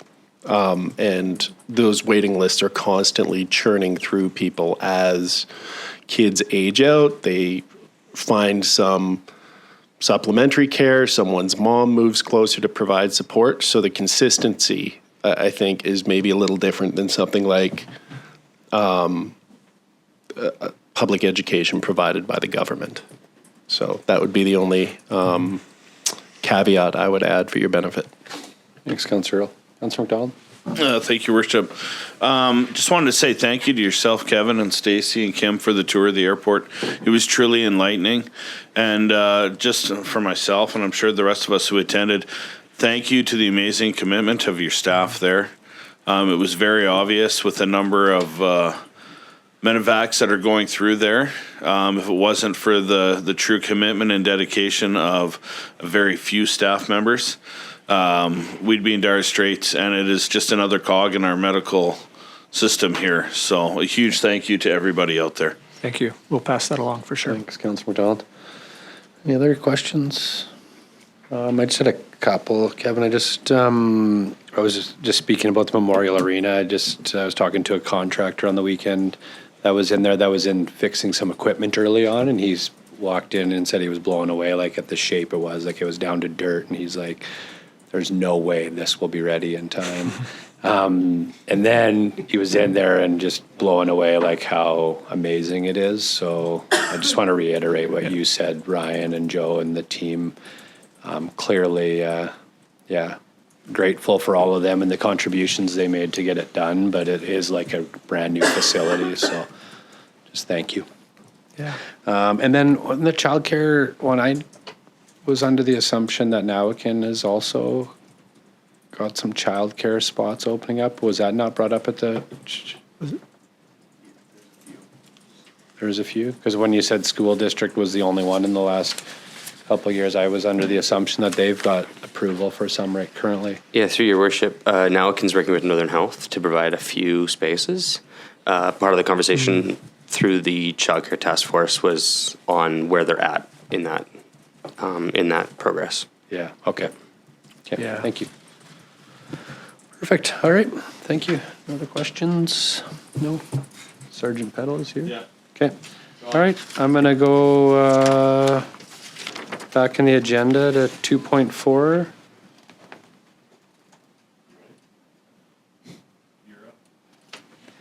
2.4, we have Sergeant Shawn Peddle with the Dawson Creek RCMP in attendance regarding the Detachment Resource Report for September 2024. Morning. Good morning. Great to see you. Thank you for having me. Yeah, you bet. I'll try to make this as painless.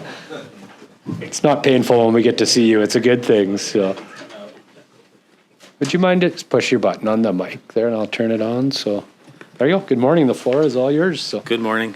Thank you for having me. I have just going to present for, I believe, up including the end of September.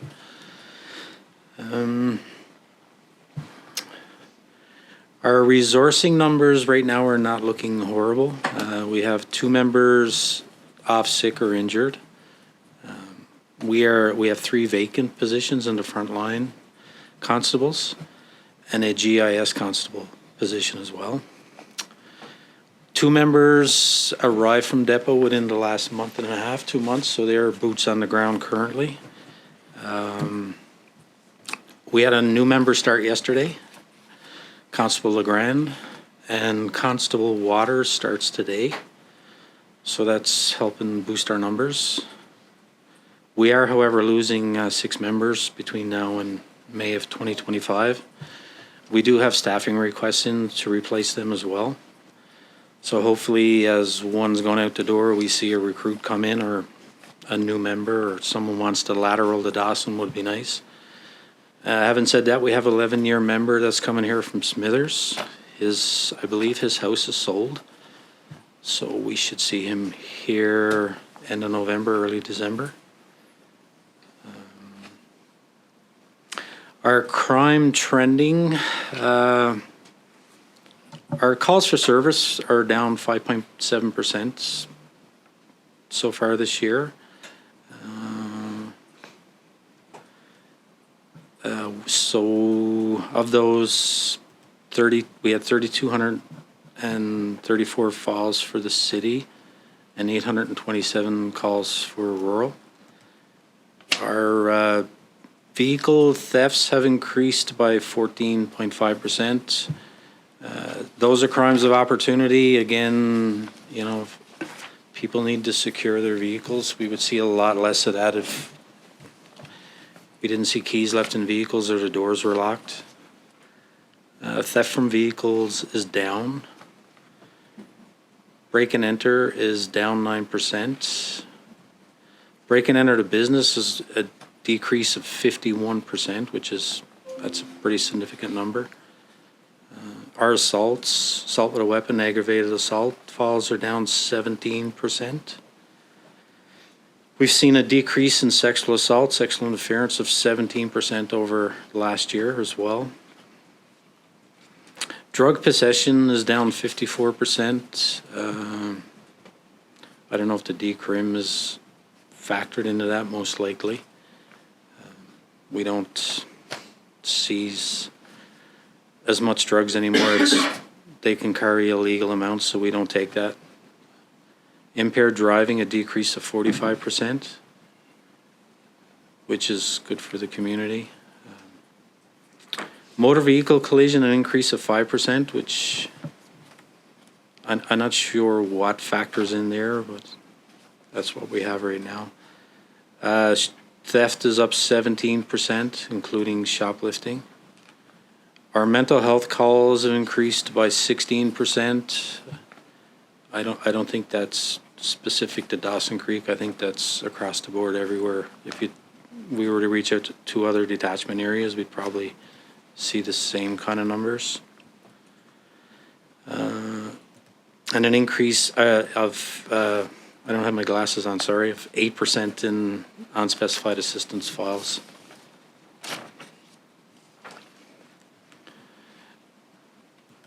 Again, property crime and mental health related issues remain the majority of calls for service.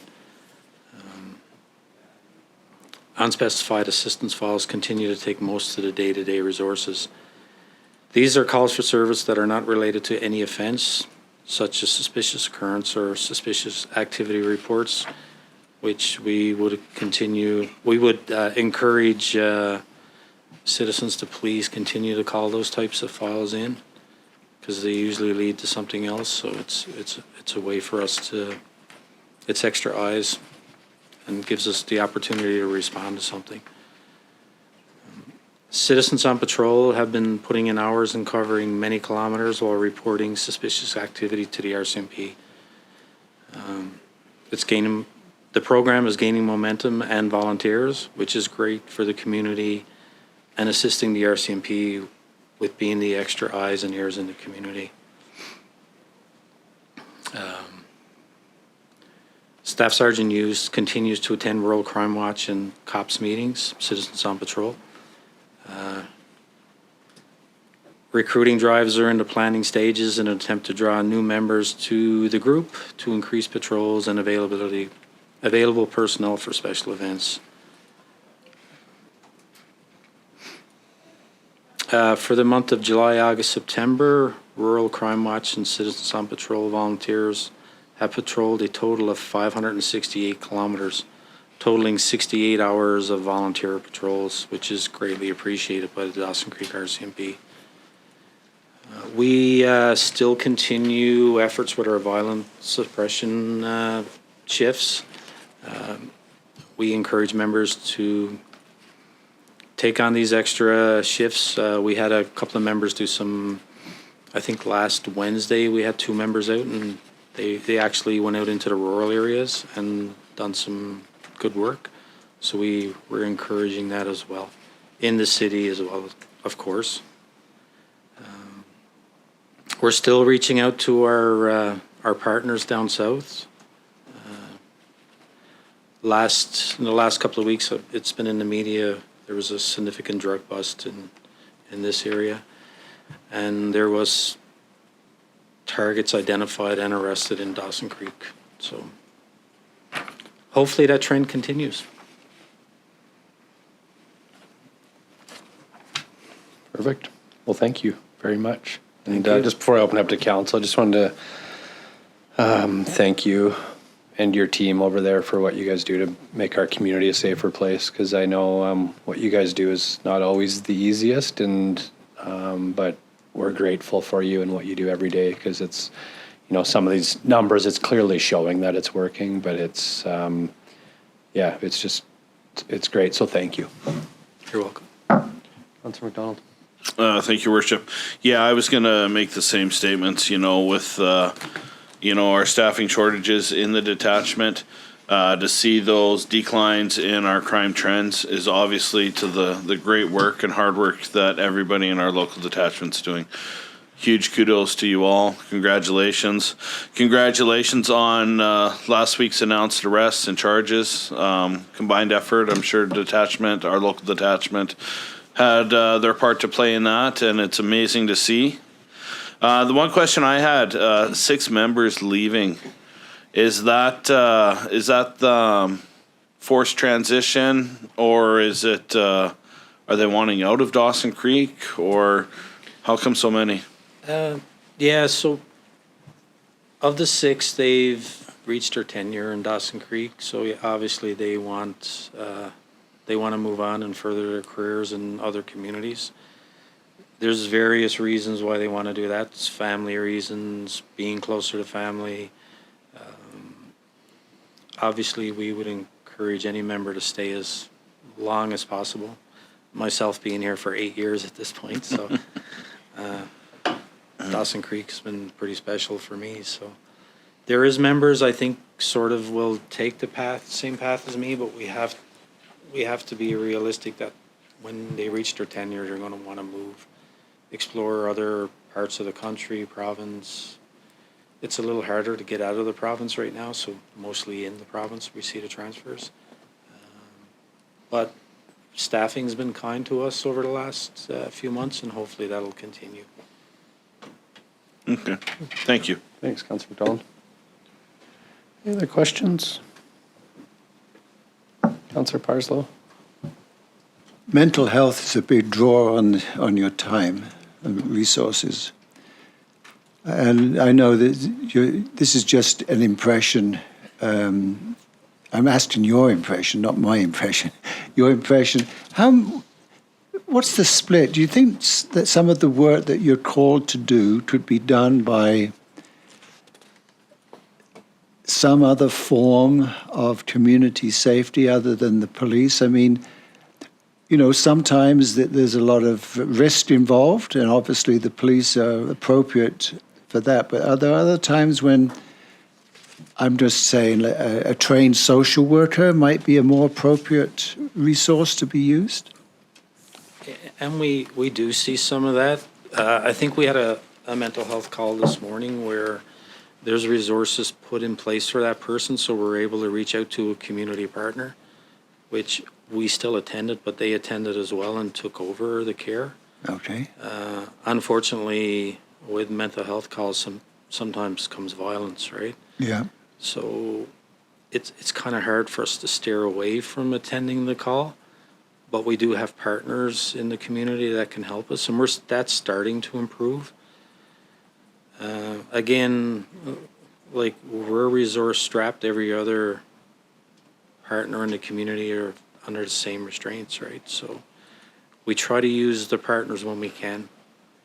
It can turn a 3-hour call into a 25-minute call for us sometimes, which helps.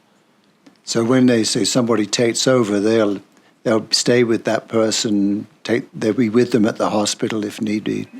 And Yeah, well, if we have to apprehend, we have to take them to the hospital. But if they don't need to go to the hospital, if it's something can be managed in the moment, they can stay there and help the person, as opposed to us having to put that resource time in.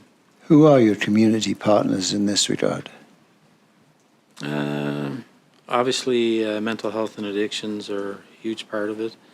MCFD, some of the support groups, like from the Nawakan. Yeah. Whatever resource we can reach out to at the moment, I guess, that can help us. Good. Thanks, Councillor Parslow. Any other questions? No? Thank you for coming in and for all the work you guys are doing. We appreciate it, so. Well, thank you for having me, and you guys have a great day. Yeah, you too. Thank you. All right, next order of business, so 13 diary. I don't think there's anything in the diary. No. 14 consent calendar. Did anybody want to lift anything from the consent calendar? No.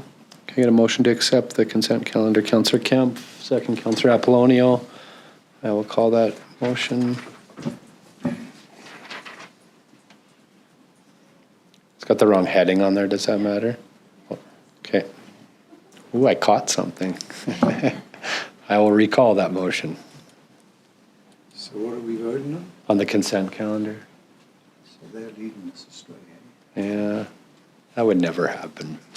Oh, yeah, Councillor to Parslow. see we're paying attention. The vote is closed. It's carried. All right. Any media questions? No media here today. 16, recess to close meeting. 16.1, resolution to move into meeting minutes of council closed to the public. Agenda item 2.1 and 6.1, section 91K, negotiations and related discussions respecting the proposed provision of a municipal service that are at their preliminary stages. Agenda item 6.1, section 91I, receipt of advice that is subject to solicitor-client privilege, and 91J, information prohibited from disclosure under section 21 of Freedom of Information and Protection of Privacy Act, and 92B, the consideration of information received and held in confidence relating to negotiations between the municipality and provincial government. And agenda item 7.1, section 92D, a matter that under another enactment is such that the public must be excluded from the meeting. Councillor MacDonald, second Councillor Apollonio. Call that to vote.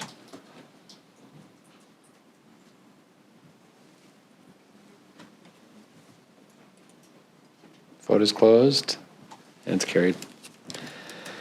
Thank you, everyone.